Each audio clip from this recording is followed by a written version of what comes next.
मूल्य निर्धारण को प्रभावित करने वाले घटक या मूल्य निर्धारण की विधि, इनके दो के बारे में अपन आज अध्ययन करेंगे। पहला है मूल्य निर्धारण को प्रभावित करने वाले घटक, फैक्टर्स इन्फ्लुएंसिंग प्राइस डिटरमाइनेशन। मूल्य निर्धारण को कई तत्व या घटक प्रभावित करते हैं। दूसरे शब्दों में मूल्य निर्धारण करते समय अनेक घटकों को ध्यान में रखना पड़ता है। इन सभी घटकों को हम दो भागों में बांट कर अध्ययन कर सकते हैं। पहला आंतरिक घटक, दूसरा बाह्य घटक। पहला है आंतरिक घटक, इंटरनल फैक्टर। मूल्य निर्धारण के आंतरिक घटक वे हैं जो संस्था के भीतरी कारणों से उत्पन्न होते हैं। विपणन के विभिन्न कार्य, उत्पाद विविधीकरण, उत्पाद जीवन चक्र की स्थिति, संगठन का स्वरूप, प्रबंधन की नीतियाँ आदि कुछ आंतरिक घटक है जिनका मूल्य निर्धारण पर प्रभाव पड़ता है। इनमें से कुछ प्रमुख आंतरिक घटक निम्नलिखित है। पहला संगठनात्मक घटक, ऑर्गेनाइजेशन फैक्टर्स। संगठनात्मक घटकों को संगठनात्मक घटकों से हमारा तात्पर्य उन घटकों से है जो किसी संस्था में मूल्य निर्धारण की आंतरिक व्यवस्था से संबंधित है। सामान्यतः प्रत्येक संस्था में मूल्य निर्धारण की द्विस्तरीय व्यवस्था पाई जाती है।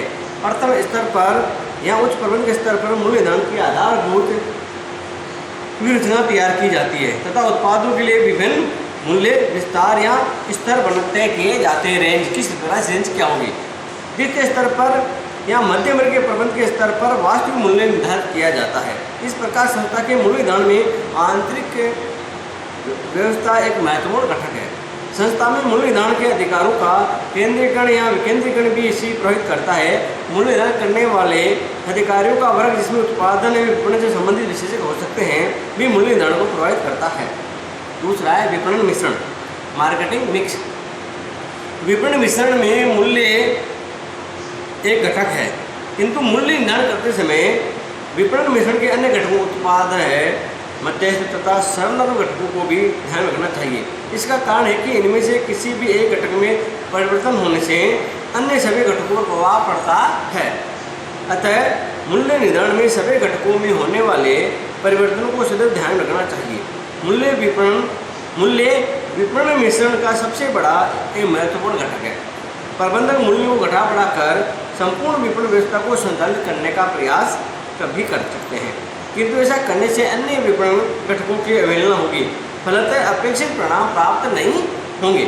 ऐसा करने में कभी कभी तो संस्था में गंभीर संकट में भी फंस सकती है। अब तीसरा उत्पाद विविधीकरण, प्रोडक्ट डिफरेंशिएशन। उत्पादों के प्रति उपभोक्ताओं को आकर्षित करने के लिए उनके लक्षणों में विभेद या अंतर किया जाता है, अर्थात उनके रंग, रूप, गुण, आकार, बनावट, डिजाइन, पैकेजिंग, निष्पादन क्षमता आदि में परिवर्तन किया जाता है। उत्पाद विविधीकरण की स्थिति भी मूल्य निर्धारण को प्रभावित करती है। सामान्यतः नए लक्षणों वाले आकर्षक उपयोग में सुलभ उत्पादों का मूल्य अधिक रखा जाता है। अब है उत्पाद की लागत, कॉस्ट ऑफ द प्रोडक्ट। उत्पाद की लागत को उसके मूल्य से प्रत्यक्ष संबंध होता है। अतः प्रत्येक संस्था को उत्पाद की लागत को मूल्य निर्धारण में ध्यान रखना पड़ता है। उत्पाद जीवन चक्र, प्रोडक्ट लाइफ साइकिल। उत्पाद जीवन चक्र की अवस्था उत्पाद के मूल्य को महत्वपूर्ण रूप से प्रभावित करती है। उत्पाद प्रवेश की अवस्था में संस्था बाजार निर्माण के लिए मूल्य कम रख सकती है।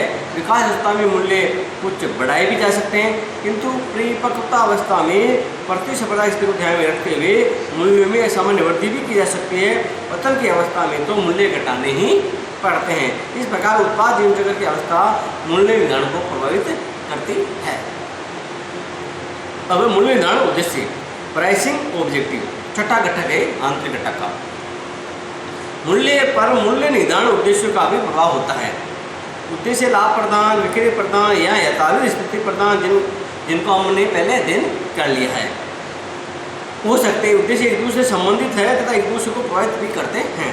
अतः प्रत्येक संस्था को अपने प्रत्येक उत्पाद के मूल्य निर्धारण के उद्देश्य निर्धारित कर लेना चाहिए तथा इनको मूल्य निर्धारण में ध्यान में रखना चाहिए।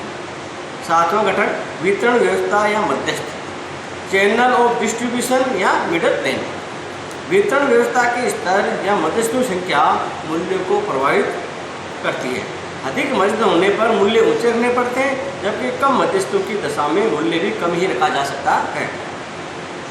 किंतु मूल्य को कम करने के लिए मध्यस्थों की संख्या घटाई भी नहीं जा सकती है। मध्यस्थों की संख्या तो आवश्यकता रखनी ही पड़ती है, अन्यथा उत्पाद की मांग पर विपरीत प्रभाव पड़ सकता है। 8वां घटक संवर्धनात्मक प्रयास, प्रमोशनल एफर्ट्स। संवर्धनात्मक प्रयासों की स्थिति एवं उनकी लागत भी मूल्य को प्रभावित करती है। जब संवर्धनात्मक प्रयासों पर व्यय अधिक करना पड़ता है तब प्राय मूल्य भी ऊंचे ही निर्धार करने पड़ते हैं, परंतु कभी कभी इसके विपरीत भी करना पड़ता है।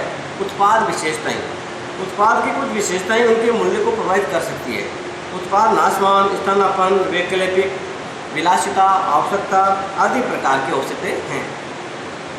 नाशवान उत्पाद का मूल्य उसकी मांग व पूर्ति से अधिक प्रभावित होता है। स्थानापन्न उत्पाद का मूल्य बहुत प्रतिस्पर्धी रखना पड़ता है। यदि उत्पाद आवश्यक है तो विकल्प नहीं हो तो ऊंचा मूल्य भी हो सकता है। विलासिता की वस्तु का मूल्य ऊंचा भी रखा जा सकता है, किंतु अधिक ऊंचा मूल्य उनकी मांग को कम या स्थगित भी करवा सकता है।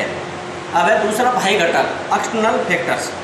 मूल्य निर्धारण को प्रभावित करने वाले कुछ बाह्य घटक भी होते हैं जो निम्नलिखित है। पहला, उत्पाद की मांग, प्रोडक्ट डिमांड। उत्पाद की मांग एक बहुत ही महत्वपूर्ण बाह्य घटक है जो उत्पाद के मूल्य को प्रभावित करता है।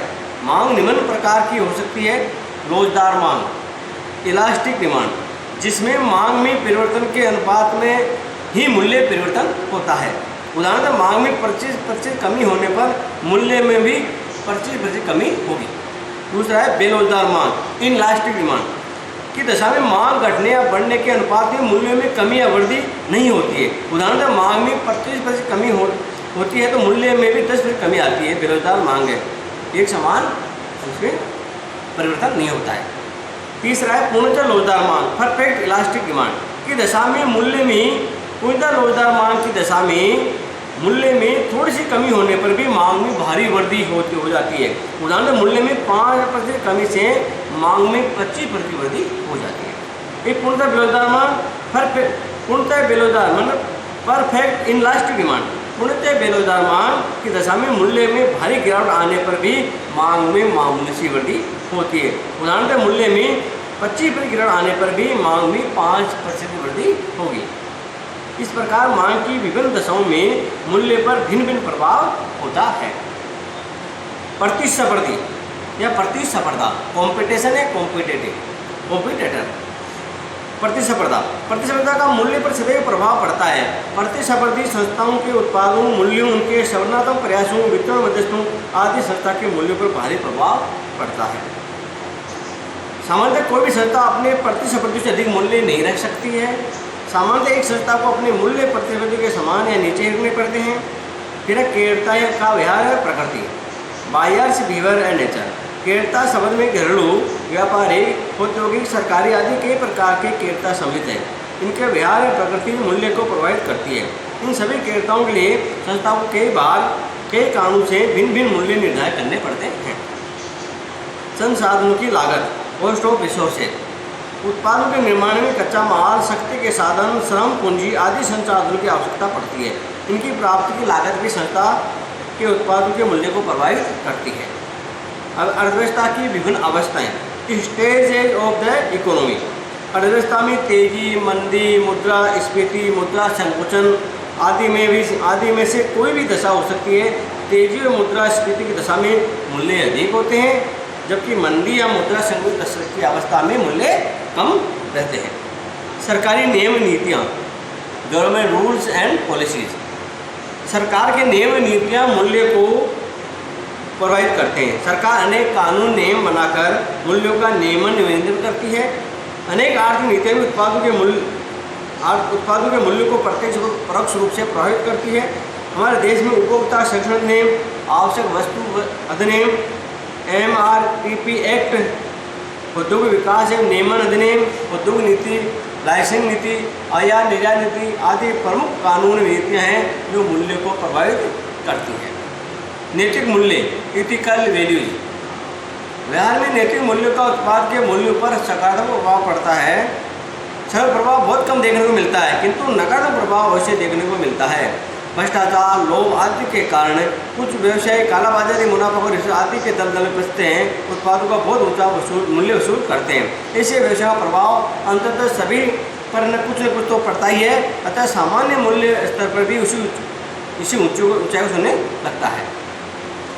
इस प्रकार ये मूल्य निर्धारण को प्रभावित करने वाले घटक थे, जिनको दो भागों में बांटकर अपने अध्ययन किया है, आंतरिक घटक और बाह्य घटक। अब है मूल्य निर्धारण की विधियाँ, मेथड्स ऑफ प्राइस डिटरमाइनेशन।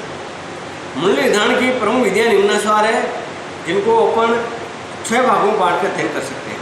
जैसे पहली लागत आधारित विधियाँ, लागत जिसमें लागत आधारित विधियों में निम्नलिखित है: लागत वर्धन या कॉस्ट प्लस विधि, मार्कअप विधि, लक्षित प्रतिफल विधि और सीमांत लागू विधि। दूसरी मांग या बाजार आधारित विधियाँ, इसमें निम्नलिखित सम्मिलित होती है: क्षमतानुसार मूल्य विधि, बाजार भेदन विधि, उपयोगिता या अवबोधित मूल्य विधि, जांच विपणन विधि तथा पूर्वानुमान विधि। तीसरी लागत मांग आधारित विधि। चौथी है प्रतिस्पर्धा आधारित विधियाँ, जैसे विद्यमान दर विधि तथा सीलबंद बोलियाँ टेंडर विधि। फिर पांचवी आयात आधारित विधि और छठी है नियंत्रित मूल्य विधि। इन सब विधियों को हम विस्तार से अध्ययन करते हैं। पहली है लागत आधारित विधियाँ, कॉस्ट बेस्ड मेथड। इसमें मूल्य निर्धारण की लागत आधारित विधियाँ निम्नानुसार है। पहली है लागत वर्धन या कॉस्ट प्लस विधि, कॉस्ट प्लस मेथड। मूल्य निर्धारण की इस विधि में उत्पाद मूल्य का निर्धारण करने के लिए उत्पाद की प्रति इकाई कुल लागत में अपेक्षित लाभ की एक निश्चित राशि या लागत पर अपेक्षित लाभ प्रतिशत राशि जोड़ दी जाती है। सूत्र के रूप में मूल्य बराबर प्रति इकाई लागत प्लस अपेक्षित लाभ की राशि अथवा लागत पर अपेक्षित प्रतिशत लाभ राशि, इस आधार पर मूल्य का निर्धारण किया जाता है। उदाहरण के रूप में यदि एक स्कूटर की लागत 20,000 रुपये आती है और निर्माता 5,000 रुपये प्रति स्कूटर या लागत पर 25% के लाभ कमाना चाहता है, तो स्कूटर का मूल्य 20,000 प्लस 5,000 बराबर 25,000 रुपये निर्धारित किया जाएगा। लाभ, इस विधि के लाभ। ये विधि सरल है, ये विधि आसान समझने योग्य है, ये विधि लाभ को सुनिश्चित करती है। ये विधि सामर्थ्य दृष्टि से भी उचित है, क्योंकि ये सभी प्रकार के उत्पादों का समान विधि से मूल्य निर्धारित करती है। इस विधि में प्रतिस्पर्धियों में अनावश्यक प्रतिस्पर्धा भी नहीं होती है। ये विधि प्रतिकूल परिस्थितियों में भी उपयुक्त रहती है। यही कारण है कि ये विधि सर्वाधिक अपनाई जाती है। दोष, ये विधि मांग व प्रतिस्पर्धा पर ध्यान नहीं देती है, केवल लाभ की राशि पर ध्यान देती है। अतः संस्था में कई अच्छे उत्पादों का उत्पादन होने लगता है जिन पर लागत अधिक आती है, किंतु उनकी बिक्री करना कठिन होता है। ये विधि उत्पाद की सीमांत लागत को भी ध्यान में नहीं रखती है। ये विधि नए उत्पादों के मूल्य निर्धारण के लिए सर्वथा अनुपयुक्त है। अब दूसरी विधि मार्कअप विधि। मार्कअप या अपेक्षित प्रतिशत लाभ विधि के अंतर्गत बिक्री राशि की एक निर्धारित प्रतिशत राशि उत्पाद की प्रति इकाई लागत में जोड़ दी जाती है। इसमें मूल्य निर्धारण के लिए निम्नलिखित सूत्र का उपयोग किया जाता है, जैसे बिक्री मूल्य बराबर औसत प्रति इकाई लागत अपॉन 1 माइनस अपेक्षित मार्कअप का प्रतिशत। उदाहरण के रूप में स्कूटर की औसत उत्पाद लागत 20,000 रुपये है। यदि मार्कअप 20% तय किया जाता है तो उत्पाद का मूल्य इस प्रकार होगा, जैसे बिक्री मूल्य बराबर 20,000 अपॉन 1 माइनस 20%, यानी 20 बराबर 20,000 अपॉन 0.80 बराबर 25,000 रुपये। लाभ दोष, इस विधि के भी वही सभी लाभ दोष है जो लागत वर्धन या कॉस्ट प्लस विधि के हैं। अब तीसरी है लक्षित प्रतिफल विधि, टारगेट रिटर्न मेथड। यह मूल्य निर्धारण की एक वह विधि है जिसके अंतर्गत उत्पाद का उतना मूल्य निर्धारित किया जाता है जिससे कि विनियोजित पूंजी पर पूर्व निर्धारित प्रति इकाई लाभ अर्जित किया जा सके। लक्ष्य प्रतिफल मूल्य निर्धारित करने के लिए अग्राह्य 3 बातों को ज्ञात करना या निर्धारित करना पड़ता है: कुल उत्पादन लागत, उत्पादन की प्रमाणित मात्रा या ब्रेक इवन की मात्रा।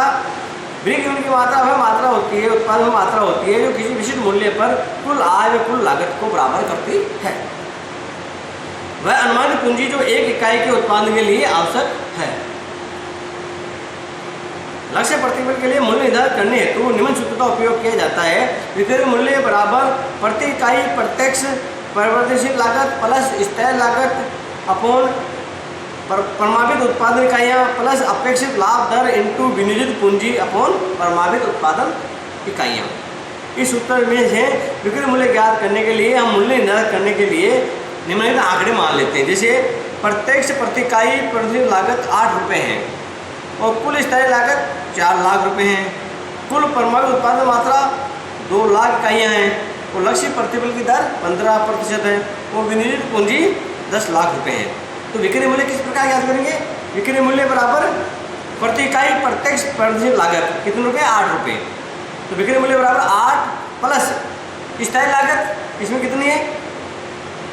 4 लाख रुपये, और परमाणु उत्पादन इकाई कितनी है? 2 लाख। तो 4 लाख अपन 2 लाख, फिर प्लस अपेक्षित लाभ दर कितनी? 15%, और विनिर्मित पूंजी कितनी है? 10 लाख रुपए। तो 15 × 10 लाख रुपए अपॉन परमाणु उत्पादन इकाइयाँ कितनी है?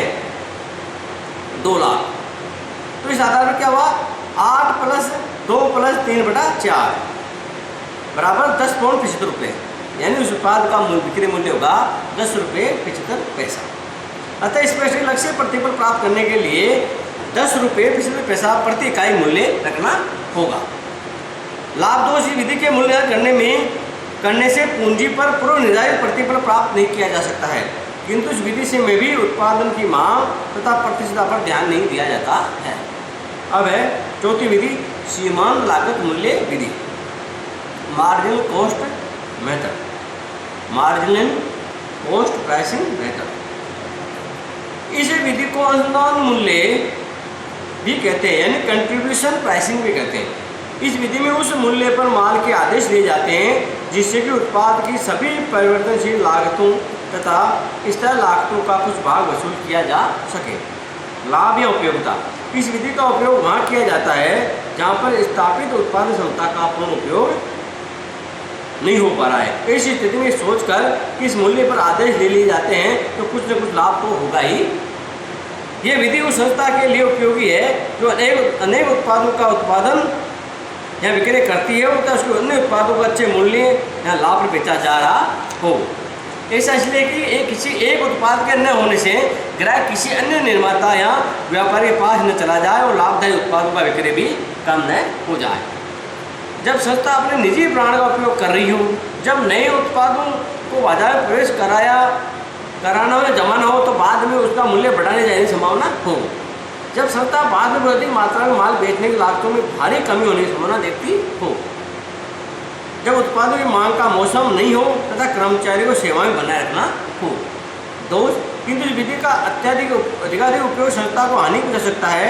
सदैव इस मूल्य पर माल बेचने में संस्था बंद भी करनी पड़ सकती है। इससे संस्था की ख्याति पर भी विपरीत प्रभाव पड़ सकता है।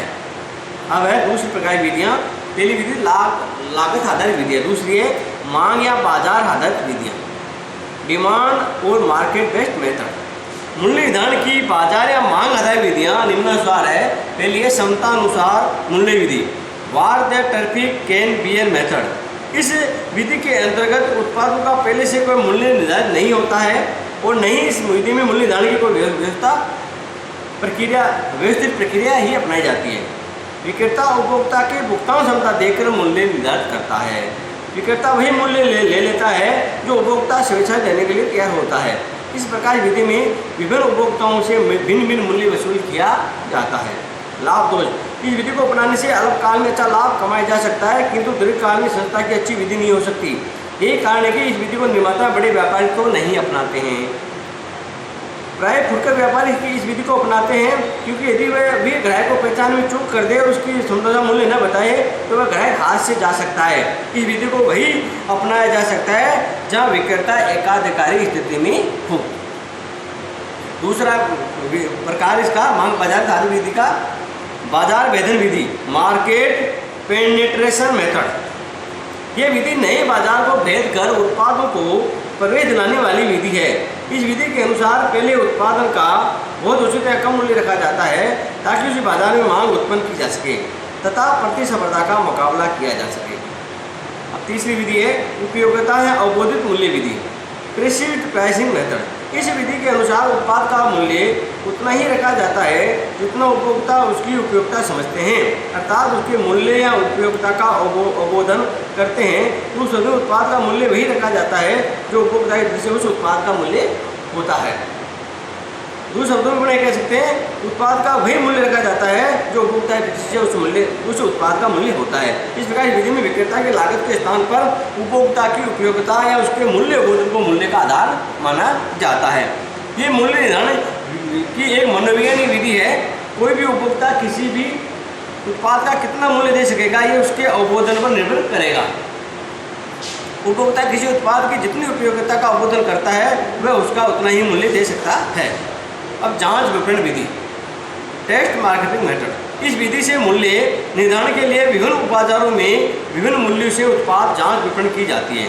ये जांच विपणन कुछ नियंत्रित बाजार दशाओं में ही की जाती है। इस जांच विपणन के आधार पर एक मांग अनुसूची बनाई जाती है जिसमें विभिन्न मूल्यों पर होने वाले कुल बिक्री की मात्रा तथा आय को दर्शाया जाता है। इस अनुसूची में जिस मूल्य पर स्वाभाविक बिक्री की मात्रा तथा आय प्राप्त होती है उसे मूल्य के रूप में चुन लिया जाता है। इस विधि का लाभ यही है कि इससे उत्पाद के विभिन्न मूल्यों का पहले से ही परीक्षण कर लिया जाता है, अतः उस मूल्य पर स्वाभाविक बिक्री होने की अपेक्षा की जा सकती है। ये मूल्य वास्तविकता के निकट होता है। अब है पूर्वानुमान विधि, फोरकास्टिंग मेथड। इस विधि में मूल्य निर्धारण के लिए मांग के पिछले आंकड़ों के आधार पर भविष्य में मांग का पूर्वानुमान लगाया जाता है। पूर्वानुमान के आधार पर एक मांग अनुसूची बनाई जाती है जिससे विभिन्न मूल्य स्तरों पर भावी मांग को तथा उससे प्राप्त होने वाली आय को दर्शाया जाता है। अब तीसरी विधि है लागत मांग आधारित विधि, कॉस्ट डिमांड बेस्ड मेथड। मूल्य निर्धारण की इस विधि में उत्पाद के लागत तत्वों के साथ साथ मांग तत्वों को ध्यान में रखा जाता है। इस विधि से लागत आधारित विधि एवं मांग आधारित विधि दोनों के दोषों को दूर किया जा सकता है। इस विधि में मूल्य निर्धारण करने के लिए सबसे पहले दो अनुसूचियाँ तैयार की जाती है। प्रथम अनुसूचना के पीछे लागत आंकड़ों से बनाई जाती है जिसे संस्था की स्थायी व प्रतिदिन लाभ को दर्शाया जाता है। दूसरी अनुसूची मांग अनुसूची होती है। इसमें विभिन्न मूल्य स्तरों पर उपभोक्ता की मांग की मात्रा में प्राप्त होने वाली आय को दर्शाया जाता है। तत्पश्चात इन दोनों अनुसूचियों से प्राप्त बिक्री की मात्रा तथा लागत के आंकड़ों दोनों को एक साथ रखा जाता है तथा इसके आधार पर एक समुच्चय या ब्रेक इवन विश्लेषण किया जाता है। ब्रेक इवन विश्लेषण से ये ज्ञात होता है कि बिक्री कुल मात्रा या कुल आय में संतुलन किस विक्रय मूल्य पर हो सकता है। इसलिए मूल्य निर्धारण की इस विधि को ब्रेक इवन विधि भी कहते हैं। उदाहरण के रूप में हम इस विधि को समझने के लिए एक उदाहरण लेते हैं, जिसे एक ब्रेक इवन चार्ट बनाते हैं जिसके आंकड़े इस प्रकार है। जैसे प्रमाणित उत्पादन 1 लाख इकाइयाँ, स्थायी लागत 5 लाख रुपये और परिवर्तनशील लागत 10 रुपये प्रति इकाई और विक्रय मूल्य 20 रुपये प्रति इकाई। इसके आधार पर ब्रेक इवन विक्रय की गणना निम्न सूत्र से की जा सकती है। ब्रेक इवन इकाइयाँ बराबर स्थायी लागत अपॉन विक्रय मूल्य माइनस औसत परिवर्तनशील लागतें। यानी इसमें ब्रेक इवन पॉइंट क्या होगा, स्थायी लागत होगी अपनी 5 लाख रुपये और विक्रय मूल्य हो गया 20 रुपये और औसत लागत होगी 10 रुपये। तो 5 लाख अपॉन 20 माइनस 10 बराबर 50,000 इकाइयाँ। ब्रेक इवन की विक्रय की मात्रा हुई 50,000 इंटू 20 रुपये विक्रय मूल्य है ना, तो बराबर 10 लाख रुपये। यदि विक्रय मूल्य 18 रुपये प्रति इकाई कर दिया जाए तो स्थिति निम्न होगी। ब्रेक इवन इकाई क्या होगी, 5 लाख अपॉन 18 माइनस 10 बराबर 5 लाख अपॉन 8 बराबर 62,500 इकाइयाँ। ब्रेक इवन विक्रय राशि 5,500 इंटू 18 बराबर 11,25,000 रुपये। इस प्रकार भिन्न भिन्न मूल्यों पर ब्रेक इवन पॉइंट की गणना की जाती है तथा उचित मूल्य निर्धारित किया जाता है। इसे ब्रेक इवन चार्ट पर दर्शाया जा सकता है। इसमें ब्रेक इवन पॉइंट वहाँ आएगा जहाँ पर कुल लागतें तथा विक्रय की आय समान होगी। दूसरे शब्दों में यह वही बिंदु होता है जहाँ खर्च तथा आय बराबर होती है। ब्रेक इवन विश्लेषण 2 मानदंडों पर आधारित है। पहली, कुल स्थायी लागत स्थिर बनी रहती है, वास्तव में अल्पकाल में स्थिर ही रहती है किंतु दीर्घकाल में बढ़ जाती है। दूसरा, प्रति इकाई के उत्पादन की प्रवर्तनीय लागतें भी स्थिर रहती है, वास्तव में औसत प्रवर्तनीय लागतें ही सामान्यतः घटती बढ़ती रहती है। लाभ दोष, मूल्य निर्धारण की विधि बहुत ही व्यवहारिक और उपयोगी है क्योंकि इसमें लागत और मांग में अपेक्षाकृत स्थिरता पाई जाती है, किंतु यदि लागत और मांग में बहुत अधिक परिवर्तन होता हो तो ये विधि उपयुक्त नहीं रहती है। ऐसी स्थिति में उत्पाद मिश्रण बदलना पड़ता है, फलतः मांग का स्वरूप भी बदलता रहता है। अब है चौथी विधि, प्रतिस्पर्धा आधारित विधियाँ, कॉम्पिटिशन बेस्ड प्राइसिंग। प्रतिस्पर्धा आधारित मूल्य निर्धारण की 2 प्रमुख विधियाँ हैं। पहली है विद्यमान दर मूल्य विधि, गोइंग रेट प्राइसिंग मेथड। इसी ही प्रथागत या सम मूल्य कस्टमरी और पैरिटी प्राइसिंग भी विधि भी कहते हैं। इस विधि के अंदर संस्था अपने उत्पाद का लगभग वही मूल्य निर्धारित करती है जो प्रतिस्पर्धियों के वैसे उत्पाद का होता है। इस प्रकार संस्था के उत्पाद का मूल्य प्रतिस्पर्धी के समान है, उससे कुछ कम या कुछ अधिक मूल्य हो सकता है। इस विधि का उपयोग तब किया जाता है जब संस्था अल्पाधिकार में हो की स्थिति में होती है। उदाहरण के लिए स्टील, एल्यूमिनियम, सीमेंट आदि उद्योगों में मूल्य सभी प्रतिस्पर्धा लागू समान ही पाया जाता है। इससे प्रतिस्पर्धा में टिके रहने के लिए करना पड़ता है। लाभ: मूल्य निर्धारण की विधि वहाँ अधिक उपयोगी लाभप्रद है जहाँ उद्योग में भारी प्रतिस्पर्धा हो। जब उत्पाद की लागत का ठीक अनुमान लगाना कठिन हो तब भी ये विधि अपनाई जाती है। ये विधि मूल्य विधि, सामूहिक विवेक या बुद्धिमानी पर आधारित है। इससे औद्योगिक सहयोग का वातावरण बनता है। इससे सभी संस्थाओं को कुछ लाभ कमाने का अवसर मिलता है। दोष: कुछ लोग ये मानते हैं कि विधि सामूहिक विवेक या बुद्धिमानी पर आधारित हो, आवश्यक नहीं है। ये विधि सामूहिक मूर्खता पर भी आधारित हो सकती है। ये विधि मूल्य निर्धारण में लागत को ध्यान में नहीं रखती है। एक बार सब मूल्य नीति अपनाने के बाद उत्पाद के लिए भिन्न मूल्य रखना कठिन होता है। अब है दूसरी इसमें सीलबंद बोली या टेंडर मूल्य विधि। सील्ड बिड और टेंडर प्राइसिंग मेथड। मूल्य निर्धारण की इस विधि में संस्था अपने उत्पादों का मूल्य अन्य संस्थाओं द्वारा लगाए जाने वाली सीलबंद बोली या टेंडर मूल्य को ध्यान में रखकर तय करती है। जो कोई संस्था किसी विशेष कार्य ठेके को प्राप्त करना चाहती है तो अपने प्रतिस्पर्धी के प्रोत्साहित मूल्य से कम मूल्य का टेंडर भरती है।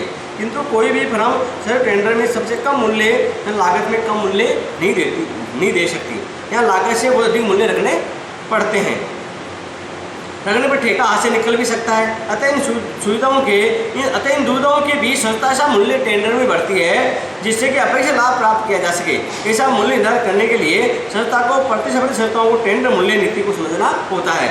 लाभ उपयोगिता: ये मूल्य विधि निम्नलिखित अवस्थाओं में अपनाई जाती है। जब संस्थागत उपभोक्ता या सरकार उत्पाद सेवा खरीद रहे हो, जब कई प्रतिस्पर्धा टेंडर भर रही हो तो संस्था का उचित मूल्य निर्धारण करने के लिए स्थिति में हो, जो उत्पाद या सेवा की लागतें अपेक्षाकृत स्थिर रहती हो, जब उद्योग में मूल्य स्तर का उचित अनुमान लगाया जा सकता हो। दोष: लागतों के संदर्भ में एक उचित मूल्य निर्धारण करना बहुत कठिन होता है। ये विधि बहुत ही जोखिम युक्त है। ठेका प्राप्त करने की लालसा में कभी कभी उचित लाभ के स्थान पर हानि भी उठानी पड़ जाती है। प्रतिस्पर्धी के मूल्य व्युत्पन्न का सही से अनुमान न लगा पाने की दशा में ठेका संस्था के हाथ से निकल भी सकता है। अब है पांचवी आयात आधारित विधि, इम्पोर्ट बेस्ड प्राइसिंग। इससे आयातित लागत मूल्य विधि, लैंड कॉस्ट प्राइसिंग भी कहते हैं। इस विधि को वे संस्थाएं अपनाती है जो आयात स्थानापन्न इम्पोर्ट सब्स्टिट्यूट उत्पादों का निर्माण करती है। इस विधि के अंतर्गत संस्था सर्वप्रथम आयातित मूल्य की लागत की गणना करती है। इसी गणना के लिए उस उत्पाद की लागत, भाड़ा, बीमा तथा अन्य खर्चों को जोड़ा जाता है। तब उस राशि का भारतीय मुद्रा में परिवर्तन या प्रचलित विनिमय दर से किया जाता है। अब इस राशि में आयात शुल्क तथा खर्चों को भी जोड़ा जाता है। ये कुल आयातित माल की लागत है। इस लागत को आधार मानकर आयात का स्थानापन्न उत्पाद मूल्य निर्धारित कर दिया जाता है। लाभ या उपयोगिता: इस विधि को भारत में नहीं के विकासशील देशों के भी अपनाया जाता है। ये विधि उन उत्पादों का मूल्य निर्धारण करने के लिए उपयुक्त है जिनकी प्रतिस्पर्धी या स्थानीय वस्तुओं का विदेशों से आयात किया जाता है। इससे देशी उत्पादकों को प्रतिस्पर्धा करने में सुविधा होती है। दोष: कई क्रेता मानसिक रूप से विदेशी उत्पादों को अच्छा मानते हैं, अतः देशी उत्पादों का इस आधार पर निर्धारित मूल्य से उपभोक्ताओं को क्रय करने हेतु प्रेरित नहीं कर पाता है। जब आयातित उत्पाद का देश में निर्मित उत्पाद में अंतर हो तो ये विधि उपयुक्त नहीं लगती है। डंपिंग के कारण कई बार आयातित उत्पादों का मूल्य बहुत कम होता है। ऐसे में देश के उत्पादों का मूल्य इस आधार पर निर्धारित करना संभव नहीं होता है। का उन्मूलन कर दिया जाता है डंपिंग। अब है छठी नियंत्रित मूल्य विधि, रेगुलेटेड प्राइसिंग मेथड। प्राय सभी देशों में कुछ उत्पादों का मूल्य सरकार द्वारा नियंत्रित किया जाता है। भारत में कुछ आवश्यक वस्तुओं, जीवन रक्षक दवाओं, आधारभूत साधनों का मूल्य सरकार द्वारा निर्धारित किया जाता है। अतः ऐसे उत्पादों का मूल्य सरकार द्वारा निर्धारित विधि से ही निर्धारित करना होता है। ऐसे मूल्यों पर कभी कभी सरकारी अनुदान या सहायता भी मिलती है। भारत में चीनी, खाद, स्टील, टीबी, हृदय रोग, कैंसर की दवाओं, पेट्रोल, डीजल, मिट्टी का तेल, खाना पकाने की गैस, विद्युत, पानी, संचार आदि का मूल्य सरकार के नियंत्रण एवं निर्देशन में ही होता है। इस विधि को अपनाने का उद्देश्य देश में कमजोर और पिछड़े वर्गों को लाभ को भी सभी आवश्यक सुविधाएं उचित मूल्य पर उपलब्ध करवाना होता है।